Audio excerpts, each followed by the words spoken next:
কখন কি করে দিলাম ঠিক আছে ওকে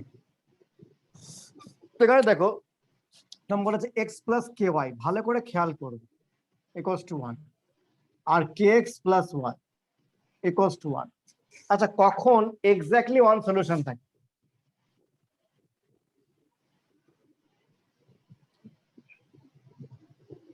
বলো সেহসি কখন থাকে exactly one solution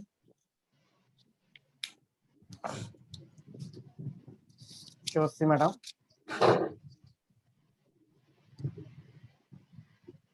hello hello Sehashri Bitan কখন থেকে এক্স্যাক্টলি ওয়ান সলিউশন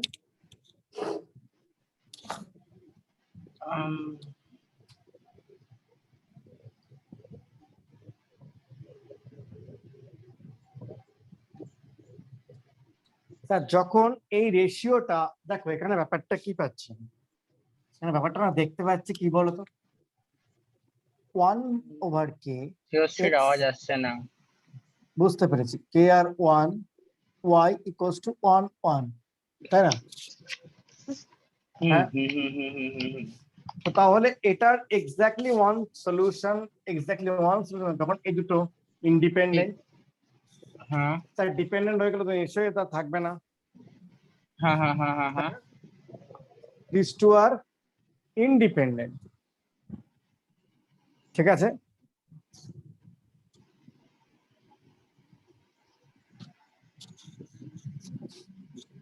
বোঝা গেল দিস টু আর ইন্ডিপেন্ডেন্ট তাহলে কি বলা হয় দেখো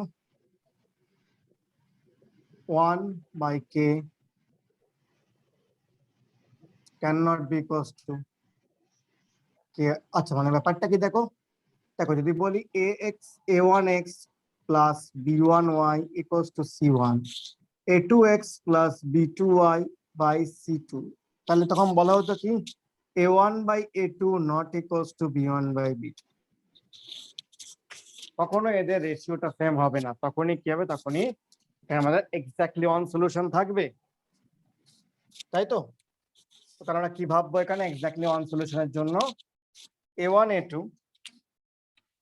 তাহলে কি 1 over x 1 over k not equals to k over 1 that is k square not equals to 1 that is k not equals to 1 or minus 1 তার মানে কি k এর ভ্যালু কি হবে all real number except 1 or minus 1 ঠিক আছে ওকে এবার দেখো ইনফাইনাইটলি মেনি সলিউশন নাম্বার 2 কি infinitely many solution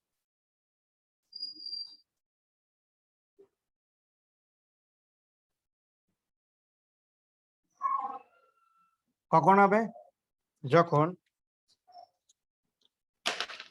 a by b a1 by b1 a2 by b2 R c1 by c2 সবকটা ইকুয়াল হবে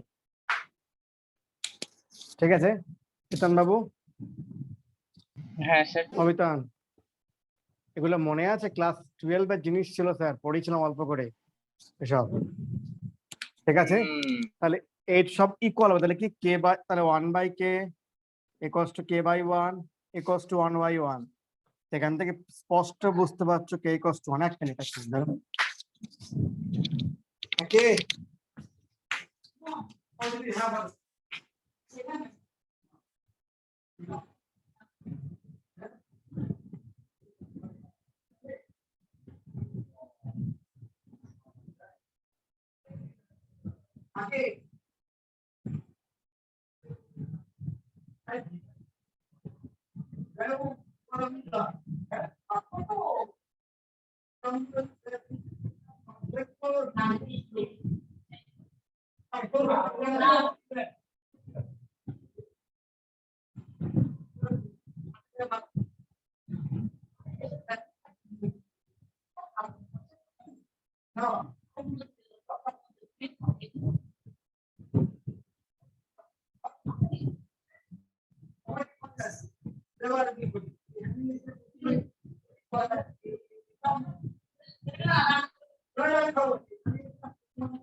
হ্যালো, হ্যাঁ, তাহলে কি বললাম, ইনফাইনাইট লিমিট সলিউশন কখনো যখন কি এদের রেশিও গুলো সব সেম হতো।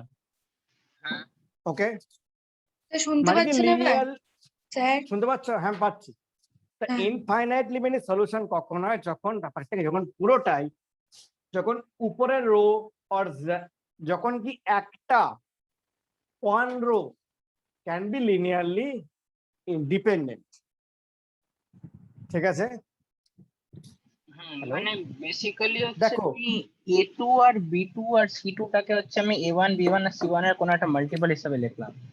হ্যাঁ, জন্য আমি মানে কি infinite limit, আপার হ্যাঁ। রো, দেখো আপার রো দিয়ে যে আমার যে এটা হচ্ছে, ধর এটা এটা দিয়ে আমার যে ভেক্টরটা হচ্ছে, আর এটা দিয়ে যে ভেক্টরটা হচ্ছে, দুটো ভেক্টর কি হতে হবে, লিনিয়ারলি ডিপেন্ডেন্ট। ঠিক আছে, বেসিক্যালি এটাই। ম্যাডাম বুঝতে পারছো? হ্যাঁ ম্যাডাম, স্যার। হ্যাঁ স্যার। হ্যাঁ, তার মানে কি ওয়ান কে আর ওয়ান দিয়ে যে ভেক্টর হচ্ছে, আর কে ওয়ান আর কে এদি ভেক্টর লিনিয়ারলি ডিপেন্ডেন্ট হবে।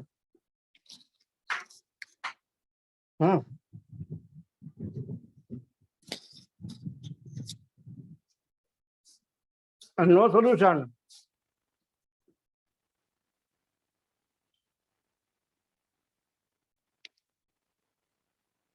যখন a1 by a2 equal b1 by b2 zero হবে।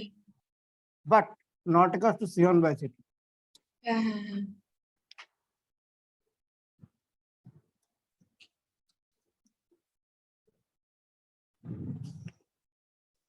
বোঝা গেল স্যার? স্যার নো সলিউশন কেন তাহলে? কারণ প্যারালাল, দুটো প্যারালাল লাইন কোন মিট করবে না। বুঝলাম। হুম,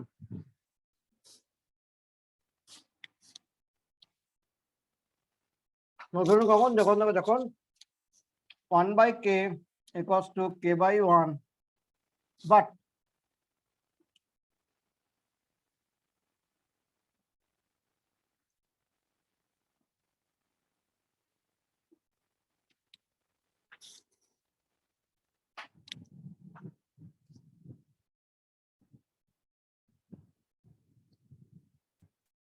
তো দেখো sir, 1 by k equals to k by 1 যদি হয়, তাহলে এখানে দেখো k square minus 1 equals to 0. তো there are two options, একটা হলো k equals to 1 আর -1 হতে পারে। তো put k equals to 1, k equals to 1 put করলে কি হবে, 1 by 1 equals to 1 by 1 equals to 1 by 1, তাহলে কি এর ইনফাইনাইট লিমিটের সলিউশন আছে। হ্যালো, হ্যাঁ হ্যাঁ। আর যদি k equals to -1 হয়, তাহলে খেয়াল করে দেখো, পুট k equals to -1, তখন হবে 1 by -1 equals to -1 by 1 but not equals to 1 by 1, তাহলে কি k equals to -1 হলে কি হবে, সলিউশন থাকবে না।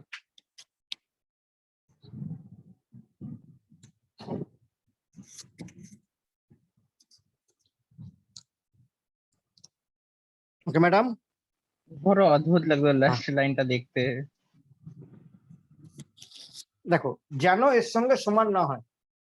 হ্যাঁ এটা হ্যাঁ সমান হয়ে হ্যাঁ, গেছে না? বুঝতে পারছি। সমান হলে কি হবে? Infinitely definitely many. মেনি। আর এর সমান হতে পারবে না। হুম।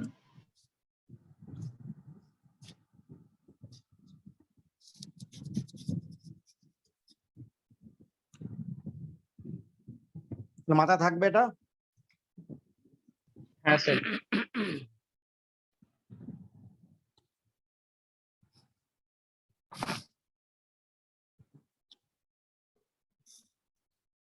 গুড। তো এবার দেখো, আমার যদি 3/3 থাকে তখন কি করবো, তাই না?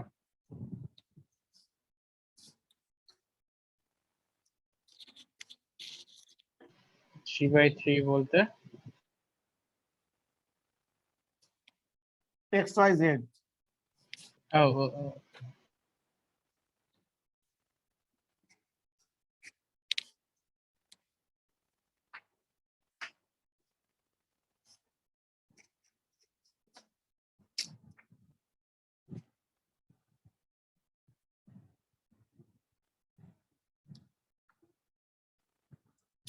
গুড। ধরো যদি XYZ থাকে, কি বলছি? A1 X1 A2 X B1 A B1 Y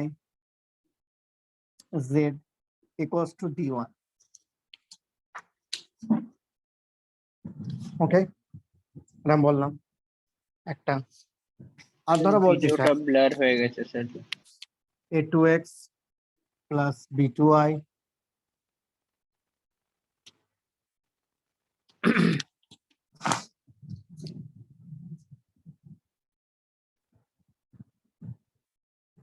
अब ठीक है।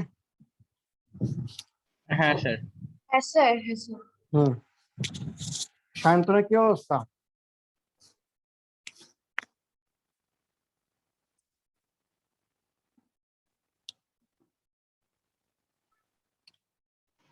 মিটিং এ তো আছে।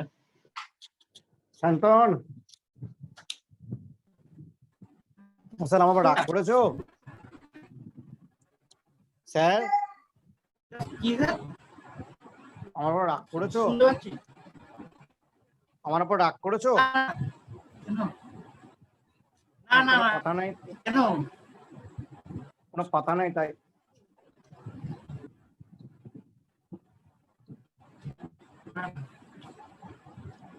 ওকে, এখানে দেখো 3/3 তো। এবার দেখো নো, অনলি ওয়ান সলিউশন। ঠিক আছে, তখন কি ডিটারমিনেন্টটা নট জিরো। A1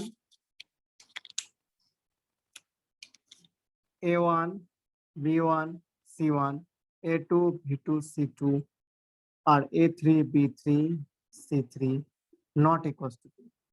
সবাই ডিটারমিনেন্ট বার করতে পারো নিশ্চয়ই, আশা করি। হ্যাঁ ওকে, স্যার। হ্যাঁ স্যার। তার মানে কি? দেখো আমার এখানে কি, দেখো আমার এখানে এই যে দেখো তিনটে ভেক্টর।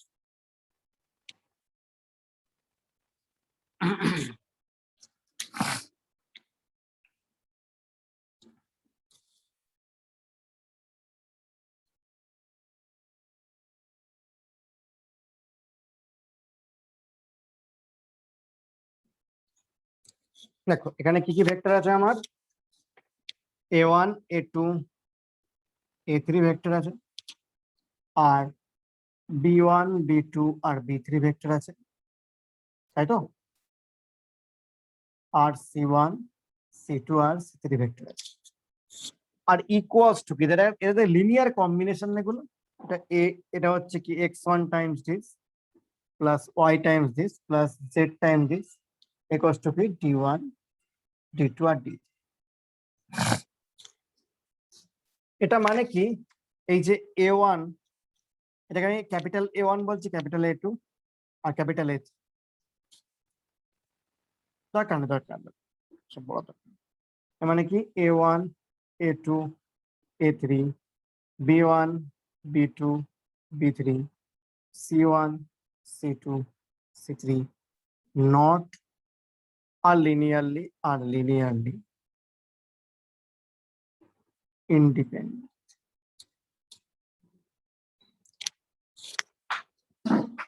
ওকে, ঠিক আছে, বোঝা গেল? আর লিনিয়ারলি ইন্ডিপেন্ডেন্ট যদি হয় তাহলে নট ইকুয়ালস টু 0 হবে। ঠিক আছে,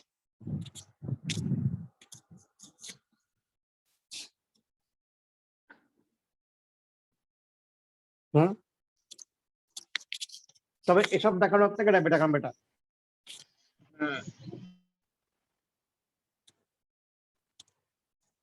তাই না? Determinant is better. ওকে, বা মেনি সলিউশন। ঠিক আছে, তাহলে কি বলছি? Infinitely many solution. সেটা করলাম না একবার? ওটা কিসে করলাম আমরা? ও ওটা দুটো 2 by 2, 2 by 2। এটা 3টে। ঠিক আছে, এখানে কি করব? এখানে দেখো A1 A2 আর A3,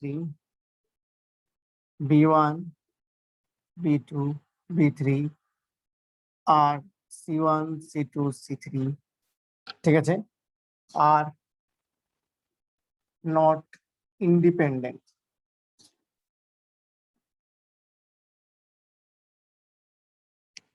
আর ইন্ডিপেন্ডেন্ট না।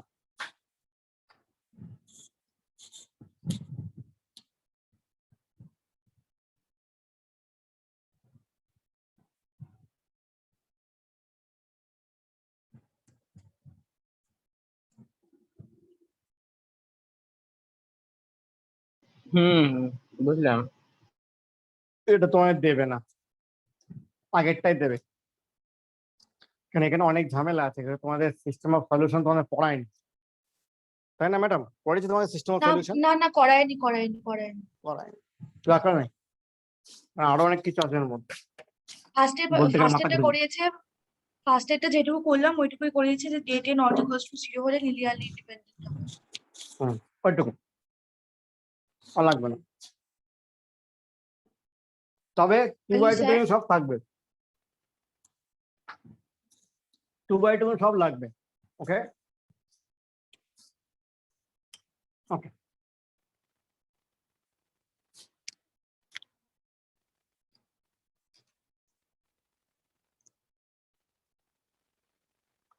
when exactly one, যখন exactly one solution find x and y, please আপনারা করতে পারবেন এটা, আমার কিছু করতে হবে না। এবার কি বলেছে? একটা simple question, question number 2, if v1 v2 vn is a collection of linearly independent vectors, so that one vector can be written as linear combination of others. তো অবশ্যই করা যায়। এই এটা করা যায় না? হ্যাঁ হ্যাঁ হ্যাঁ হ্যাঁ হ্যাঁ। লিনিয়ারলি ডিপেন্ডেন্ট মানে কি? কেউ একজন নন জিরো হবে, কোন একটা সিআই, তাহলে আমি সেই পার্টটাকে রেখে হ্যাঁ দেবো, স্যার, সেই পারবো পার্টটাকে এটা। রেখে সেটাকে যে ধরে এটা নেব সবাই ওটাকে পারবে। আলাদা করে দিব, যে C1 বাই ওই C2 করে দিয়ে হুম, ওই একদম। আলফা পারবো স্যার এটা। ম্যাডাম ওটা রাগ করবেন না, এটা ক্লাস 12 এর জন্য কোশ্চেন, কোশ্চেনটা আপনাদের জন্যই। কেসটা হচ্ছে যে ওই লেখা ছিল। হ্যাঁ না, না। আমি ওটাই বুঝতে পারিনি। হুম, আমি জানি। অ্যাকচুয়ালি মানে এটা কোনো ম্যাথমেটিক্স এর জিনিসগুলো যা লেখা আছে এখানে দেখো, তুমি এরকম ভাবে এত সুন্দরভাবে তুমি ওয়ার্ডে লিখতে পারবে না। পারবে এত সুন্দরভাবে 8 to the power 4 8 to the power 3 গুলো ওয়ার্ডে আসে না। না ওগুলো ল্যাটেক্সে ভালো হয় যত সম্ভব। হ্যাঁ, তো আমি ল্যাটেক্সেই লিখেছি। তা ল্যাটেক্স একটা ফরম্যাট আছে আমার বানানো, অনেক পুরোনো ফরম্যাট, আর তাতেই আমি না সমস্ত সবকিছু করে দিই, মানে কপি পেস্ট করে চালাই আমি এই ফরম্যাটটাকে। তবে 12 এর ফরম্যাটটাকে ইউজ করে আমি তোমাদেরকে কোশ্চেনটা দিচ্ছিলাম। আমি আর 10-15 মিনিট খরচা করলে সবকিছু ঠিক হয়ে যেত, কিন্তু কারো একটা এসএমএস আসলো, স্যার আজকে ক্লাস নিলে ভালো হয়, যাক তাহলে ক্লাসই নিই, তাই আর তখন এগুলো চেঞ্জ করা হয়। মানে না যদি পরীক্ষা দিতে তারা একদম পুরো সবকিছু একদম ডিটেলস লেখা থাকতো, পরীক্ষা কি, কোন নামের পরীক্ষা। দেখো এখানে মিসলেনিয়াস লেখা আছে, নিশ্চয়ই মিসলেনিয়াস না, এটা লিনিয়ার অ্যালজেব্রা। ফুল মার্কস কত সেটাও চেঞ্জ হতো, ক্লাস 12 যেহেতু কিছু চেঞ্জ করা হয়নি। তারপরে ঠিক আছে। এক্সাম 2। হ্যাঁ এক্সাম মানে ওদের এটা মানে আমি ওদের 2 নম্বর এক্সাম থেকে আমি এটা কপি করেছি। তারপরে নিচের ফুটনেট বা সবকিছু চেঞ্জ হতো, চেঞ্জ হ্যাঁ করা হয়নি। যাই হোক কিছু মনে করবেন না, আপনাদের ক্লাস 12 ভাববো কেন আমি। আচ্ছা যাই হোক, তাহলে কোশ্চেন নাম্বার 2 সবাই পাক। আচ্ছা কোশ্চেন নাম্বার 3, এটা খুব বেশি তো চাপের কিছু না। State a basis of R R extend it to make a basis of R3.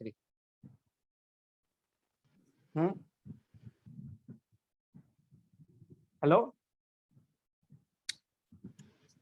হ্যাঁ ফার্স্টের দেখো পার্টটা তো পারবো ওই দেখো আমরা একটা বেসিস নিচ্ছি।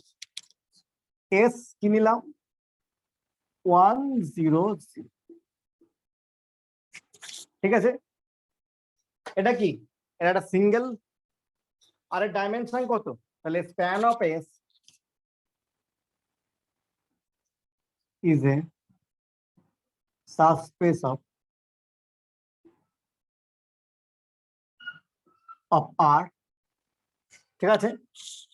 আর তারপর কি সঙ্গে কি ডাইমেনশন কত, এটা ডাইমেনশন কত, dimension of span of S কত 1, তো তাহলে স্প্যান অফ এস কত ইকুয়ালস টু R, মানে কি এসটা হলো এখানে কি এদের, ম্যাডাম বুঝতে পারছো, তাহলে এসটা এখানে কি। হ্যাঁ যদি কারোর এখানে হ্যাঁ মনে স্যার হয় স্যার কম্পোনেন্ট গুলো কেন লিখেছেন আপনি, দেখো R3 তে নিয়ে যেতে, তাহলে মানে কি আমাকে R3 পোর্শনে যেতে হবে। হ্যাঁ দেখো হ্যাঁ আমি যদি কম্পোনেন্ট আরো যদি এই দুটো এক্সট্রা যোগ করে দিই, সবকটা 0 আছে, তার মানে কম্পোনেন্ট অ্যাড করা কোনো মানেও, মানে কম্পোনেন্ট অ্যাড করলে কোনো আমাদের মিনিংটা চেঞ্জ হয়ে যায় না। ঠিক বলছি বিধান বাবু? হ্যাঁ স্যার, বিধান হ্যাঁ স্যার। বুঝতে পারছো এটা? যে তুমি তো বলো স্যার আর, আর মানে 1 হওয়া উচিত, মানে আর হলে কি লিখি আমরা, ও খুব যে 1 0 লিখতাম, হ্যাঁ আপনি দুটো কেন লিখবেন, দেখো 0 কম্পোনেন্ট বাড়ানো কোনো মানে হয় না, হুম হুম হুম কিন্তু হয় করতে হবে কি R3, তাই না? হ্যাঁ স্যার হ্যাঁ তাই কি আমি R3 দেখতে কেমন, 3টে করে কম্পোনেন্ট হয়, তাই 3টে করে রাখলাম 1 0 0 করে। হুম, মানে স্যার এটা বুঝলো? R3 করতে হবে বলে কি আমরা 3টে করে কম্পোনেন্ট নিলাম, মানে যেটা দুটো নিলেও হতো। একদমই তাই, একদমই তাই। হ্যাঁ R3 করতে হবে বলেই আমি 3টে করে কম্পোনেন্ট নিলাম, R4 বলে 4টে দে- কম্পোনেন্ট নিতাম।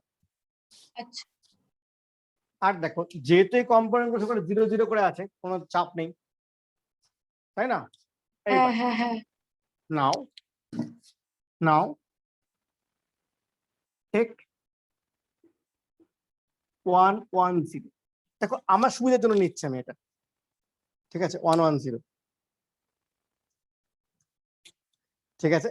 তো 1 1 0 এটা দেখো, এটা কি এর মধ্যে আছে, স্প্যানে আছে, স্প্যান অফ এসে নিশ্চয় থাকবে না। না, হ্যাঁ আচ্ছা কারণ দাঁড়া এক এটা মিনিট R2 দাঁড়াও, এর মধ্যে চলে যাচ্ছে। হ্যাঁ তাহলে কি এখান থেকে এটা বার করে দেখা হচ্ছে 1 1 0 does not belongs to span S, দেখাও এটা কি করে দেখানো যাবে, যদি যদি স্প্যানের সময় থাকে তাহলে কি হতে হবে, দেখো তাহলে লিনিয়ার লে- কম্বিনেশন করে করতে হবে। হ্যাঁ চেষ্টা করে দেখো, ওখানে আসবে না, সব 0 আসবে ওখানে, ঠিক আছে।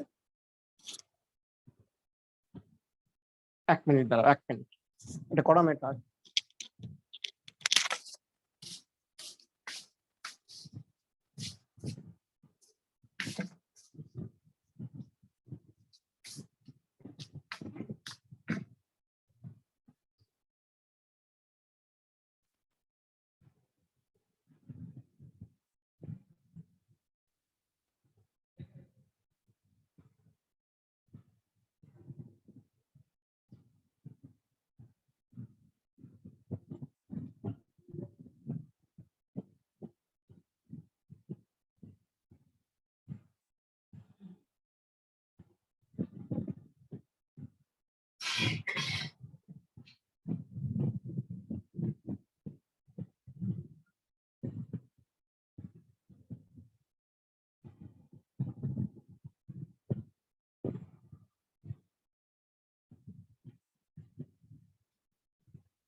হ্যালো, হ্যাঁ সরি।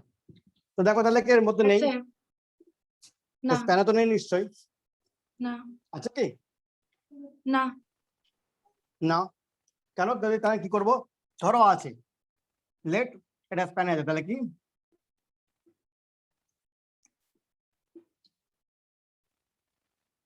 দেন এটা দেখো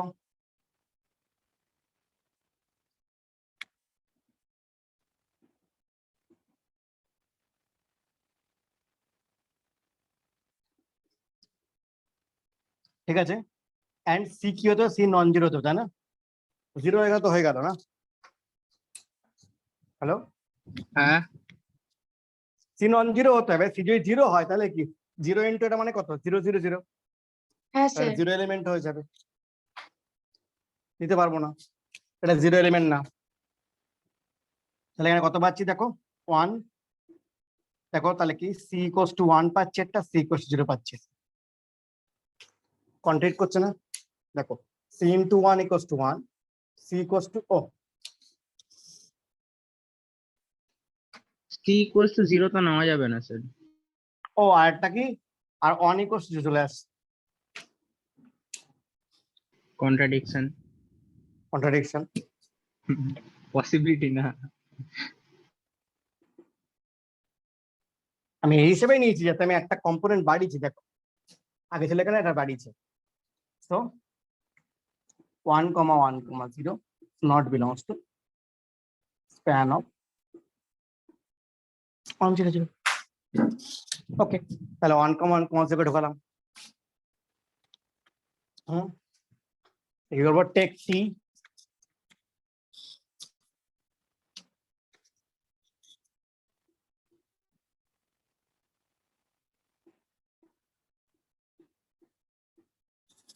ঠিক আছে, এখনো হয়নি কারণ ডাইমেনশন 2, ঠিক আছে, ওকে, নাও এবার কাকে নেবো দেখো, এবার 3 নম্বর কম্পোনেন্ট বানাবো, দেখো 0,0,1 নিয়ে নিই, কারণ এতক্ষণে মানে কি ফার্স্ট কম্পোনেন্ট সেকেন্ড কম্পোনেন্ট হয়েছে, থার্ড কম্পোনেন্ট মানে জেড কম্পোনেন্ট এখনো হয়নি, তাই না, হ্যাঁ স্যার তাই জেড কম্পোনেন্টকে নিলাম, রাত্রি,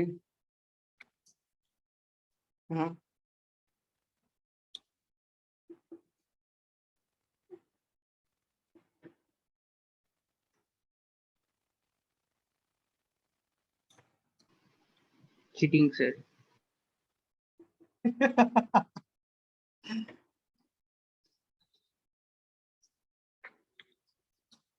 আমাকেও লিখতে হবে, দাঁড়াও চিটিং করে আমি পারবো, হ্যাঁ লিখতে হবে।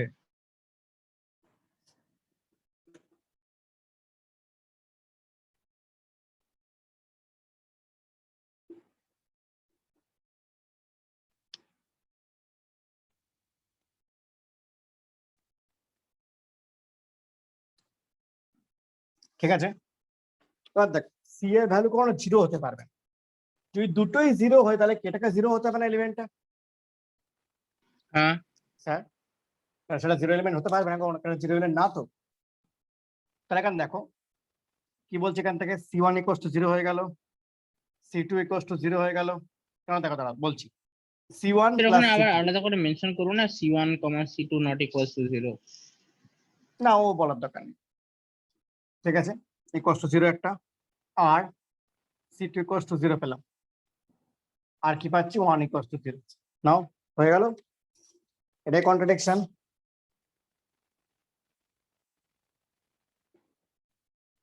তাহলে কি 0,0,1 does not belongs to span